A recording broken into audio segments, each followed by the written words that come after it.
Bismillahirrahmanirrahim. Hello students, welcome to my channel. So today we are going to discuss the last reaction of benzene which is Friedel-Crafts reaction.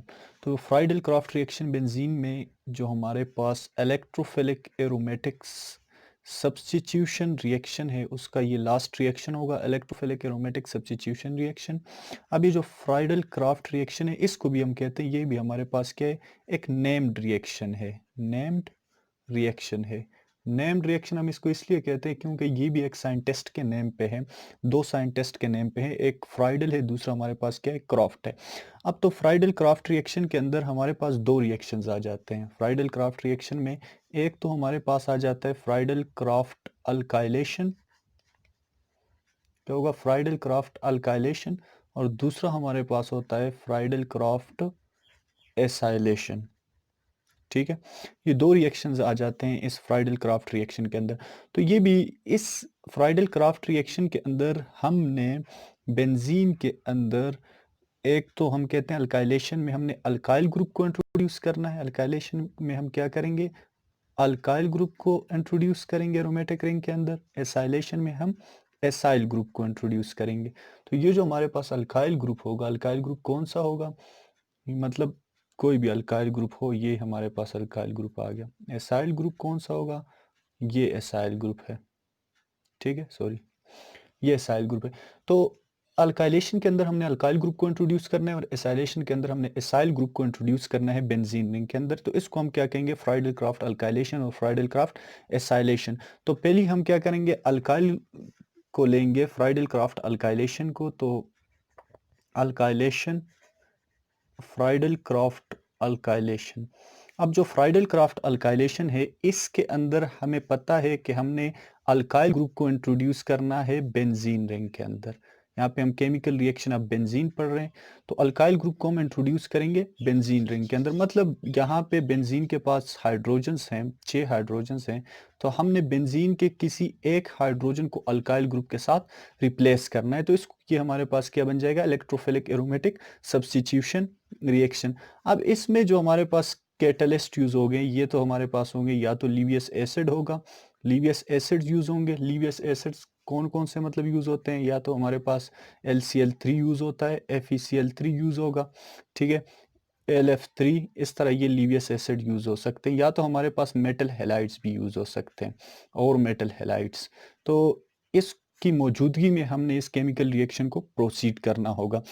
अब जो aromatic ring है उसके अंदर अगर हम alkyl group को introduce करेंगे तो हमारे पास क्या बन जाएगा, हमारे पास अल्काइल बेंजीन बनेगा। प्रोडक्ट हमारे पास क्या होगा, प्रोडक्ट हमारे पास होगा अल्काइल बेंजीन। ठीक है, मतलब ये बेंजीन है, तो ये इसके साथ अल्काइल ग्रुप आ गया, तो इसको हम क्या कहेंगे, फ्राइडल क्राफ्ट अल्काइलेशन कहेंगे। तो जर्नल रिएक्शन हमारे पास क्या होगा, जर्नल रिएक्शन हम लिखते हैं कि ये बेंजीन है, बेंजीन के साथ कोई भी अल्काइल हैलाइड रिएक्ट कर रहा है। ठीक है, अल्काइल हैलाइड रिएक्ट कर रहा है लीवियस एसिड की मौजूदगी में, तो प्रोडक्ट हमारे पास बनेगा अल्काइल बेंजीन प्लस एक बाई प्रोडक्ट भी साथ में बनता है HCl, हाइड्रोक्लोरिक एसिड। तो ये रिएक्शन है, इसमें एक कंडीशन है कि अगर आपका ये जो एरोमेटिक कंपाउंड है ये लिक्विड फॉर्म के अंदर मौजूद है, ठीक है, लिक्विड फॉर्म के अंदर मौजूद है, तो फिर हमें किसी और सॉल्वेंट की ज़रूरत नहीं है। लेकिन अगर ये आपके पास लिक्विड फॉर्म के अंदर मौजूद नहीं है, if not in liquid form, तो फिर हमने सॉल्वेंट जो यूज़ करना है वो हमारे पास यूज़ होगा नाइट्रोबेंजीन। ठीक है, पर नाइट्रोबेंजीन को हम यूज़ करते हैं एज अ सॉल्वेंट। तो इस रिएक्शन के अंदर जो हमारा एक्चुअल इलेक्ट्रोफाइल है, एक्चुअल इलेक्ट्रोफाइल इस रिएक्शन के अंदर क्या होगा, अल्काइल ग्रुप, इलेक्ट्रोफाइल। तो एक्चुअल इलेक्ट्रोफाइल इस रिएक्शन के अंदर क्या है, अल्काइल ग्रुप है, मतलब ये हमारा क्या होगा, एक्चुअल इलेक्ट्रोफाइल होगा। इस एक्चुअल इलेक्ट्रोफाइल को हमने बेंजीन रिंग के अंदर इंट्रोड्यूस करना है, तो हमारे पास अल्काइल बेंजीन बनेगा। अब इस रिएक्शन का जो स्टेप 1 है क्या होगा, स्टेप 1 हमेशा जब भी हम करते हैं तो उसमें हम जनरेशन ऑफ इलेक्ट्रोफाइल करते हैं, हमने इलेक्ट्रोफाइल को जनरेट करना होगा।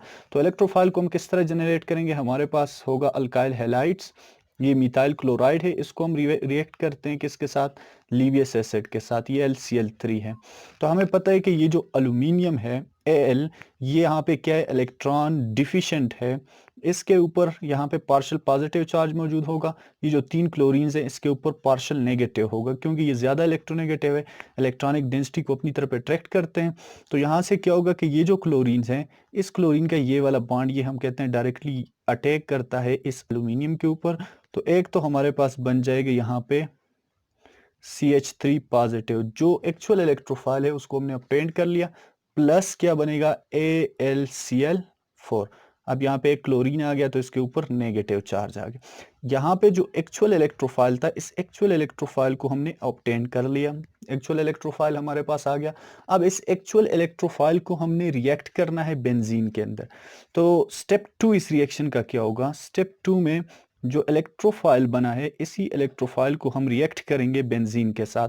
मतलब ये आ गया हमारा benzene, alternating single double bond plus electrophile, ठीक है, ये हमारा इलेक्ट्रोफाइल है। तो इसमें क्या होगा कि ये जो बेंजीन के पाई इलेक्ट्रॉन्स है, ये अटैक करेंगे इस कार्बन के ऊपर।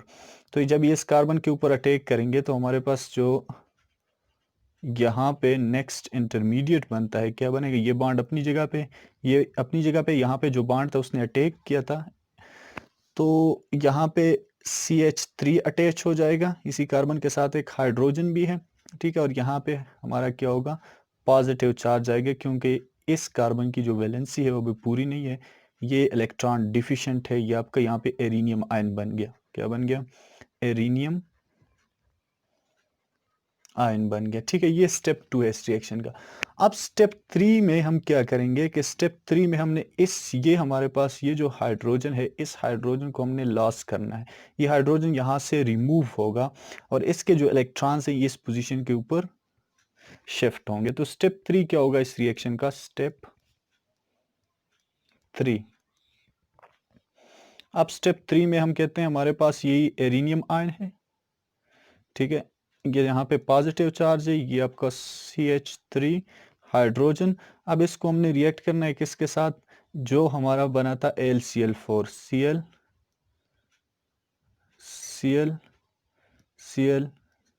ठीक है, AlCl4 था। अब इसमें क्या होगा कि यहाँ से तो इसके ऊपर नेगेटिव चार्ज मौजूद है, तो यहाँ से क्या होगा, एक Cl जो है ये इस हाइड्रोजन के ऊपर अटैक करेगा, इसके ऊपर कौन सा चार्ज मौजूद है, पार्शियल पॉजिटिव है, तो इसके ऊपर ये अटैक करेगा प्रोटॉन्स के ऊपर। तो यहाँ से ये इलेक्ट्रॉनिक डेंसिटी जो है ये इस कार्बन कार्बन के दरमियान शिफ्ट होगी, ठीक है। और हमारा नेक्स्ट जो प्रोडक्ट बनेगा वो क्या बनेगा, एक तो बन जाएगा आपका अल्काइल बेंजीन, दूसरा बन जाएगा HCl, तीसरा बन जाएगा LCl3, ठीक है, LCl3। तो ये हमारा अल्काइल बेंजीन बन गया। ये मतलब जो मेकानिज्म यहाँ पे था, इसी तरह हम जितने भी फ्राइडल क्राफ्ट अल्काइलेशन के उसको हम इसी तरह ही करते हैं। अब इस रिएक्शन के हमारे पास दो डिसएडवांटेजेस हैं या दो इसकी शॉर्ट कमिंग्स हैं, टू। फर्स्ट हमारे पास क्या है कि जो ही हमें पता है कि ये आपका जो अल्काइल बेंजीन है, ये जो अल्काइल ग्रुप है, ये अल्काइल ग्रुप कौन सा ग्रुप है, इसको हम कहते हैं ये एक्टिवेटिंग ग्रुप है, एक्टिवेटिंग ग्रुप है। तो जब अल्काइल ग्रुप बेंजीन के साथ अटैच होगा तो ये उसकी रिएक्टिविटी को इंक्रीज कर देता है। तो जब उसकी रिएक्टिविटी इंक्रीज होगी, एक्टिवेटिंग ग्रुप है तो रिएक्टिविटी इंक्रीज होगी, तो उसकी वजह से ये आपका जो रिएक्शन है ये क्या होगा, पॉली अल्काइलेशन प्रोडक्ट बनाएगा, पॉली अल्काइलेशन। पॉली अल्काइलेशन का मतलब क्या होगा कि ये बेंजीन है, ये इस पोजीशन के ऊपर अटैच हो गया, अब दूसरा बेंजीन आएगा, सॉरी दूसरा अल्काइल ग्रुप आएगा CH3, ये अटैच होगा, ये इस पोजीशन के ऊपर अटैच हो गया, ठीक है, क्योंकि ये कौन से होते हैं, ये आर्थो पैरा डायरेक्टिंग होते हैं। तो इसी तरह ये CH3 मजीद पॉली अल्काइलेशन प्रोडक्ट बनाएंगे, CH3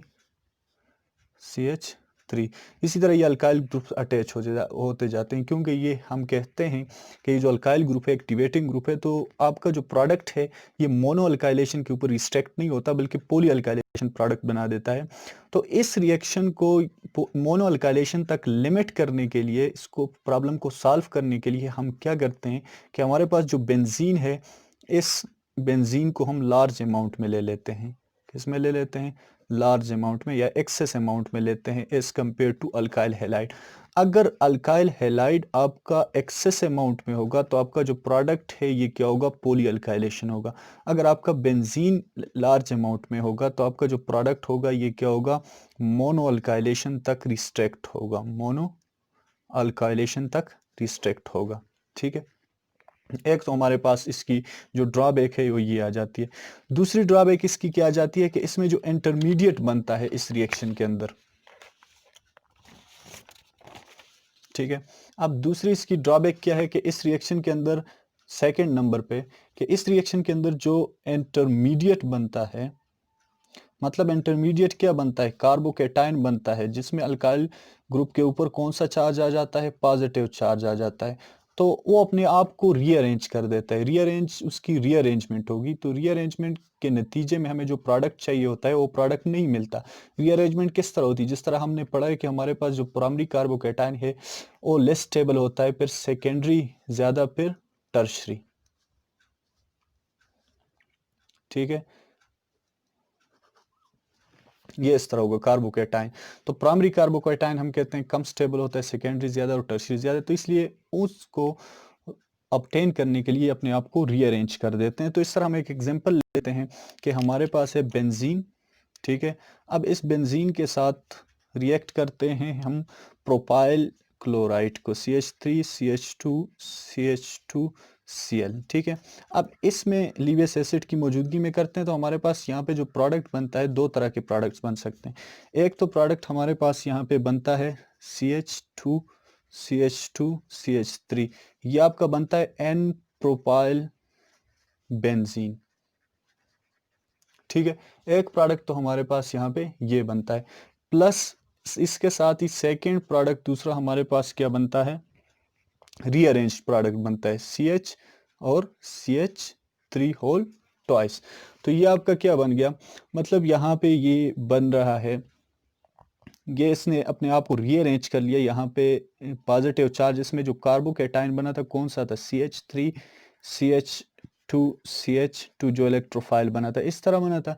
इसने अपने आप को रीअरेंज करके जो इलेक्ट्रोफाइल है उसको इस तरह बना दिया, CH3 CH पॉजिटिव CH3, तो ये रीअरेंज प्रोडक्ट बन गया, ये आपका आइसोप्रोपाइल बन गया, ठीक है। तो इसी आइसोप्रोपाइल हमारा जो हमने जो प्रोडक्ट ऑब्टेन कर रहा था एन प्रोपाइल बेंजीन हमें चाहिए था, लेकिन यहाँ पे आपके पास आइसोप्रोपाइल बेंजीन बन गया। क्यों, यहाँ पे इसकी जो कंसंट्रेशन ये 35% बनती है और ये आपके पास 65% बनती है, तो मतलब हमें जो डिजायर्ड प्रोडक्ट है वो ऑब्टेन नहीं होता, बल्कि वो रीअरेंज प्रोडक्ट ऑब्टेन हो जाता है, ठीक है। तो एक दो ये दो बातें तो इसमें आ गई। तो ये हमारे पास जो था